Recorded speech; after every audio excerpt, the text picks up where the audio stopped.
Assalamualaikum warahmatullahi wabarakatuh.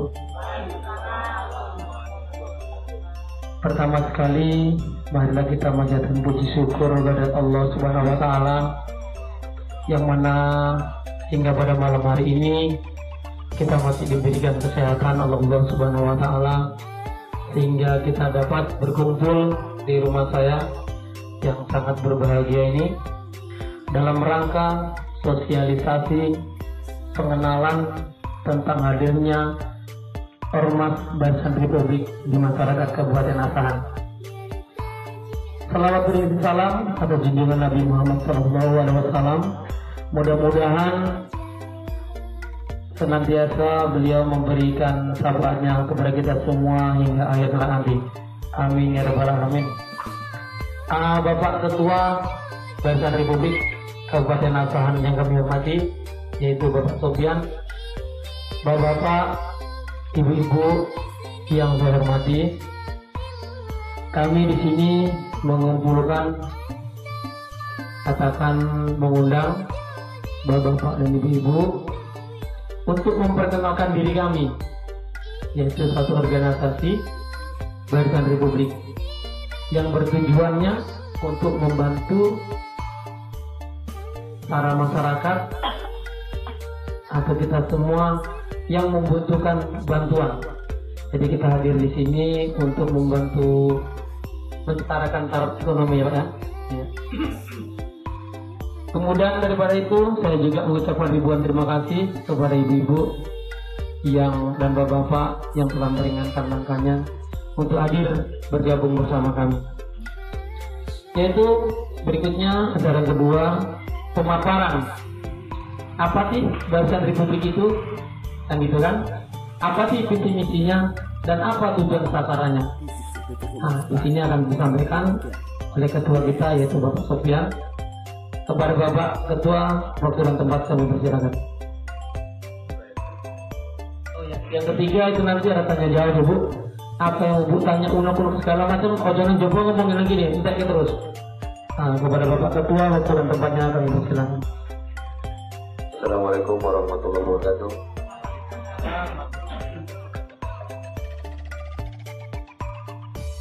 Puji syukur dari Allah Subhanahu wa taala, pada hari ini kita masih diberikan suatu nikmat kesehatan, nikmat kelapangan waktu untuk dapat berhadir di kediaman Bapak Supriyono. Terima kasih Pak. Sholawat dan salam marilah sama-sama kita hadirkan kepada Ruh Nabi Muhammad SAW. Ucapan Allahumma sholli wa sallim alaihi.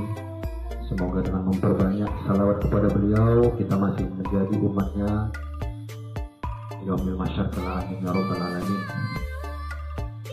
Bapak, ibu-ibu yang kami hormati, mungkin di sini kami tidak akan banyak untuk menjabarkan misi visi Barisan Republik karena kami juga tahu ibu-ibu nanti masih banyak punya urusan yang lain. Tapi secara sekilas nanti akan saya sampaikan kepada bapak-bapak dan ibu-ibu apa sebenarnya Barisan Republik, bagaimana misi dan visi dan sasaran dari Barisan Republik tersebut. Baiklah, saya akan menyampaikan Barisan Republik ini adalah satu organisasi masyarakat, yaitu organisasi sosial yang berbasis ekonomi kerakyatan. Di sini juga kita mempunyai misi-visi untuk mewujudkan perekonomian dan kesejahteraan kepada anggota-anggota kami. Kalau di luar daripada anggota kami, maaf, kami tidak akan memaparkan ini secara jauh. Nah, selanjutnya, Barisan Republik didirikan tanggal 14 September 2014, kira-kira 8 tahun yang sudah. Dulunya Barisan Republik ini adalah Brigade Barisan Republik. Ibu bisa lihat di uniform kami. Tetapi dulu skup sasaran dari Barisan Republik itu adalah di Pulau Jawa. Jadi seiring berjalannya waktu, karena Barisan Republik sudah di-SK-kan ke Kemenkumham dan menjadi barisan yang nasional, yaitu organisasi masyarakat yang skupnya skup nasional, maka dibentuklah Barisan Republik ini sampai ke seluruh provinsi yang ada di Sumatera di Indonesia. Nah, selanjutnya di sini misi dan visi yang kami tawarkan di sini adalah ingin membangun kesejahteraan untuk para anggotanya. Apa saja itu, Pak? Salah satunya itu kita di sini memberikan satu peluang kepada ibu-ibu yang mempunyai pelaku-pelaku usaha, di mana usaha ini kita bisa paparkan. Ada beberapa pelaku dan penggiat usaha seperti kuliner, peternakan, perikanan, dan UMKM serta pertanian. Jadi di sini kami akan memberikan bantuan modal usaha kepada ibu-ibu yang mempunyai objek usaha dan pelaku usaha, termasuk juga kepada bapak-bapak yang hadir. Jadi inilah sasaran kami sebetulnya, mengundang bapak-bapak dan ibu-ibu. Inilah yang kita dapat juallah produk kami di Barisan Republik ini. Apa-apa saja yang akan kami berikan kepada ibu, nantinya ini akan kita rasakan dan akan kita nikmati bersama-sama keseluruhan anggota Barisan Republik, bukan hanya untuk ibu aja, di seluruh Indonesia. Jadi pertanyaannya lagi, Pak, siapa yang mendanai? Kan begitu. Kita juga kan nggak mau ada bank ataupun koperasi-koperasi yang sifatnya mencekik. Di sini kita tidak ada. Kita memang di sini murni untuk membantu, murni untuk memberikan bantuan modal usaha kepada ibu-ibu supaya ibu-ibunya dapat membantu bapak-bapaknya juga, kan begitu. Di samping itu juga bapak-bapak demikian, kita juga akan membantu mengembangkan usaha-usaha orang bapak-bapak, karena di sini kita yang akan kita besarkan adalah UMKM-nya, Pak. UMKM ini adalah induk dari semua aspek bidang-bidang usaha yang ada di Indonesia ini. Mengapa saya katakan UMKM itu induknya? Karena di sini kita menitikberatkan kepada aspek-aspek bagian-bagian yang kita anggap komersil. Aspek-aspek mana yang bisa kita bangun usaha-usaha yang memang membutuhkan modal usaha. Itu salah satunya. Jadi persyaratannya apa itu, Pak? Persyaratannya hanya ada 4 ya, Pak ya. Yang pertama itu untuk bergabung ke Barisan Republik ini, yang pertama persyaratannya tentunya harus menjadi anggota Barisan Republik. Itu salah satunya. Jadi kalau tidak mau bergabung dengan Barisan Republik, program kita cetak KTA, kartu tanda anggota, yang mana kartu tanda anggota ini adalah kartu program kerja yang berbasis digital. Dan mungkin sebentar saya bisa tunjukkan kepada Ibu model kartunya seperti ini.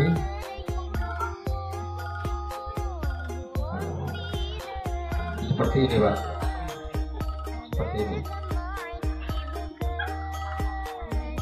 Di sini kita menggunakan sistem digital ya, Pak, ya, Bu ya, ya Bapak. Karena di sini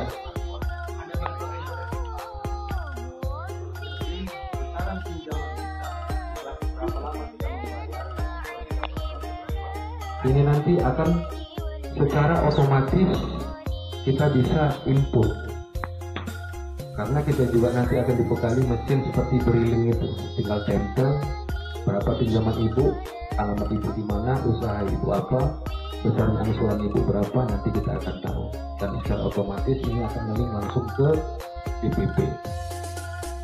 Jadi pertanyaan selanjutnya, berapa besarannya, Pak? Pinjaman itu bervariasi seperti yang saya sampaikan dari awal tadi.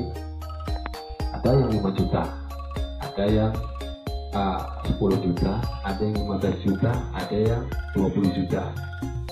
Jadi sistemnya bagaimana Pak? Sistemnya yang kami akan tawarkan kepada Ibu itu sama dengan mekar, tetapi bukan program mekarnya yang mau kita besarkan di sini. Di sini kita memberikan modal usaha kepada bapak-bapak dan ibu-ibu. Yang pertama, kami memberikan modal usaha itu tanpa agunan, tidak ada agunannya Bu. Dan yang kedua, kita tidak dikenakan denda. Tidak dikenakan denda. Yang pastinya kalau ibu dan bapak sudah mengikat kontrak pernyataan sanggup membayar per bulannya itu selama sekian, nah itulah yang nanti yang akan kami lanjutkan ke PPP. Selanjutnya, berapa lama Pak masa kreditnya, pembayarannya? Itu tergantung Bu. Kalau yang 5 juta Pak, ya nggak mungkin lah sampai 2-3 tahun, ya malu lah kita, kan begitu. Nah, kalau yang 5 juta itu kami sarankan setahun. Besarnya persennya berapa Pak? Itu besarnya persennya itu 10% per tahun dari besar pinjaman. Kalau umpamanya dia 5 juta, berarti 500 per tahun. Jadi 5 juta 500. Pak, saya nggak bisa membayar Pak untuk bulan ketiga. Bulan pertamanya saya bisa bayar, bulan keduanya saya masih ada uang 150.000. Ya nggak apa-apa, titipkan nanti ke kantor kita. Kantor kita ada di Gambir Baru, Jalan Bayar. Tapi nanti di situ kita akan memberikan kwitansi, namanya itu kwitansi titipan. Untuk bulan kedepannya, baru nanti kita akan tutupi kekurangan pembayaran untuk bulan ketiga dengan kekurangan yang di bulan kedua. Begitulah sebenarnya. Jadi Pak, saya nggak bisa membayar Pak setiap bulannya, ya saya bisa membayar 3 bulan sekali. Ya silakan, monggo. Kita juga nggak ada masalah Pak. Yang penting kontrak Bapak yang sudah Bapak tanda tangani di atas materai 10.000, yang di dalamnya itu adalah jangka waktunya setahun, pas 31 Desember itu kan sudah setahun ya. Malamnya jam 00 WIB Bapak membayar 5.500.000 yang kami terima. Jadi kan simpel ya, nggak ada kami membayarkan itu. Kita juga nggak ada di sini simpanan pokok dengan simpanan wajib, itu yang punya koperasi Bu. Kita juga nggak punya denda seperti kita leasing kereta 0,5% per hari dari jumlah angsuran. Pak, apakah ada orang kayak gitu sekarang ya? Ada, siapa yang nggak ada? Ya kita Presiden Republik. Orang mau mengurus ataupun membentuk suatu organisasi keuangan tidak ada. Kita uang ada, organisasinya kok belum terbentuk. Lucu ya? Ya inilah kita Presiden Republik. Jadi apakah Pak nanti setelah kami membayar uang KTA, program ini cepat? Kan begitu. Kami kan soalnya mama ini kalau udah duit ya kan, tengok duit aja, kalau bisa ini kumpul ini cair. Kita tidak begitu Bu, Pak. Kita di sini sistemnya apabila semua kepengurusan DPD dan anggota biasa yang mengajukan pinjaman serta kepengurusan DPC dan anggota biasanya yang mengajukan pinjaman sudah include semua terkumpul, baru kita mohonkan ke DPP. Bukan di situ kita membayar uang KTA, ya kan dicetak KTA, Pak, kapan cairnya kan ngomong. Yang mana Bu? Nah iya. Di sini kita melakukan sistem administrasi digital, artinya sudah keseluruhannya nanti tercetak KTA, itu nanti baru kita akan survei ke tempat usaha-usaha itu. Siapa Bu yang nyurvei? Siapa Pak yang nyurvei? Kan mungkin begitu. Tim survei dan verifikasi serta tim kelayakan nanti mereka datang jauh-jauh dari Jakarta langsung orang itu. Mereka lah yang menentukan layak atau tidaknya kita untuk meminjam. Loh, jadi Bapak nggak bisa menjamin kami kayak mana Pak? Kalau nggak layak uang kami kembali. Di sini bahasa tidak ada cerita tidak layak. Tidak layak maksud saya di sini adalah umpamanya ibu jual gorengan itu, ya kan? Dia memohon di 5 juta, Bu. Jual gorengan nggak bisa Bu, 5 juta, bisa cuma 3 juta. Itulah bahasa tidak layak. Artinya bukan kita tolak. Kami juga tidak akan mau menolak karena kami mau mencari anggota tadi sebanyak-banyaknya untuk Kabupaten Kisaran. Dan saat ini untuk Kisaran Timur dan Kisaran Barat itu ada di bawah pengelolaan kami DPD. Kantornya di Gambir Baru di Jalan Bayang. Kalau umpamanya Ibu tahu Jalan Bayang itu ada namanya Rumah Pak Sofian, itulah kantor saya, itulah kantor kami. Selanjutnya kita juga sadari Bu, bahwasanya Kisaran Timur dan Kisaran Barat ini saya sudah data hampir 48.670 sekian usaha kuliner dan UMKM. Jadi saya nggak mau semua, saya mau 5.000 orang aja Ibu berikan kepada saya. Pak, 5.000 aja udah cukup ya. Mengapa kita harus memberikan modal usaha untuk kuliner? Ya kita kan tahu sih Pak, asahan ini khususnya untuk Kisaran Timur Kisaran Barat ini gila makan semua mama-mamanya. Sedikit nanti makan healthy, sedikit makan healthy. Betul kan Pak? Nah, jadi mengapa ini mama? Mengapa saya titik berat ke mak mama? Karena mak mama ini adalah orang-orang yang mempunyai inisiatif bagaimana cara dia untuk membantu suaminya dalam meningkatkan ekonomi rumah tangga. Itu dia. Kalau untuk bapak-bapaknya kita nanti pengembangan Pak, ini usaha saya pertumbuhan Pak, bisa. Berapa Pak yang bisa saya ajukan? Ya berapa betul. Bapak yang tahu modal bapak berapa? Beli mesin ini, itu, ini. Berapa 20 juta? Nggak apa-apa, ajukan 20 juta. Jadi kayak mana Pak kalau memang tidak nanti bicara 20 juta? Saya sebagai ketua hanya sebatas bisa mengajukan Pak. Namun kalau studi kelayakan itu adalah ada dari survei dari DPD. Berikut juga kepada ibu-ibu. Jadi saya di sini